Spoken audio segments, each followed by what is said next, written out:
Good morning বন্ধুরা, এটা আমার ইউটিউবের আজকে প্রথম ব্লগ। এখানে প্রচুর সকাল থেকে বৃষ্টি পড়ছে আর সামনে বাড়ির সামনেটা এত সবুজ গাছগাছটি দেখতে বেশ ভালোই লাগছে। এখানে দেখো আমি আমার অ্যালোভেরা গাছ লাগিয়েছি, যেটা দেখতে খুবই সুন্দর লাগছে।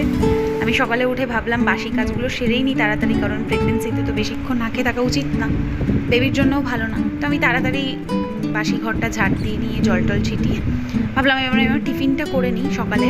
তো আমি এখানে গান শুনতে শুনতে আমার ব্রেকফাস্টটা কমপ্লিট করে নিই। আর আমার ঘরের সবথেকে প্রিয় এই জায়গাটা, জানলাটা দিয়ে যেখানে সমস্ত বাড়ির সামনে যে সবুজ গাছগাছলা সব দেখা যায়, আমার সেটা খুব ভালো লাগে সকালবেলা উঠে এই গাছগাছগুলো প্রত্যেক দিন দেখতে। এবং আজকে একটু শরীরটা ভালো ছিল না, ভালো লাগছিল না বলে মাকে কল করে জানালাম যে শরীরটা ভালো নেই। তো মা বললো যে লাঞ্চটা আমি নিয়ে যাবো দুপুরে, তুই রান্নাটা আর করিস না আজকে। তো দেখো সামনে একটা জাম গাছ ছিল, সেখান থেকে একটা কাকু আমাকে কিছু জাম পেড়ে দিয়েছে। তারপর ভাবলাম আয়রন ট্যাবলেটটা আমি খেয়ে নিই, খেয়ে স্নানে যেতে হবে আমাকে, বেশি দেরি করলে চলবে না, মাও চলে আসবে। তো আমি এখানে রেডি হয়ে নিচ্ছি স্নানে যাব বলে। তখন অবধি দেখো মেঘ করেই আছে।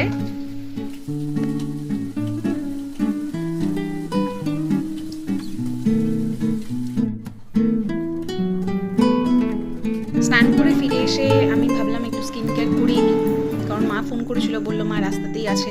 সারা বৃষ্টিতে রাস্তা এত কাদা যে ওদের রাস্তা একটু প্রবলেমই হচ্ছে। তো তারপর আমি একটু ময়শ্চারাইজার মেখে নিলাম আর একটু টিপ পরে সিঁদুর পরে নিচ্ছি। তো দেখো এখানে আমি আমার সিঁদুরটাও পরে নিলাম। আমি সিঁদুর পরতে পরতেই একটা নক পেলাম, বুঝতে পারলাম মা চলে এসছে। এখানে মা ফোনে কথা বলছিল, এটা আমার মা। আমি কতক্ষণ বলছি হ্যালো বলো। তারপরে ওখানে দেখো বাবা শুয়ে পড়েছে এসেই। তো আজকে লাঞ্চের জন্য মা এনেছিল ভাত, মাছ ভাজা, এখানে মাছের ঝোল আছে, আর আলু পটলের একটা সবজি দিয়ে তরকারি, এটা দিয়ে আমি লাঞ্চটা সেরে ফেললাম। তো আজকের এই বৃষ্টির দিনটা আমি এভাবেই কাটালাম এবং আমার এই ব্লগটা আমি এখানেই শেষ করলাম।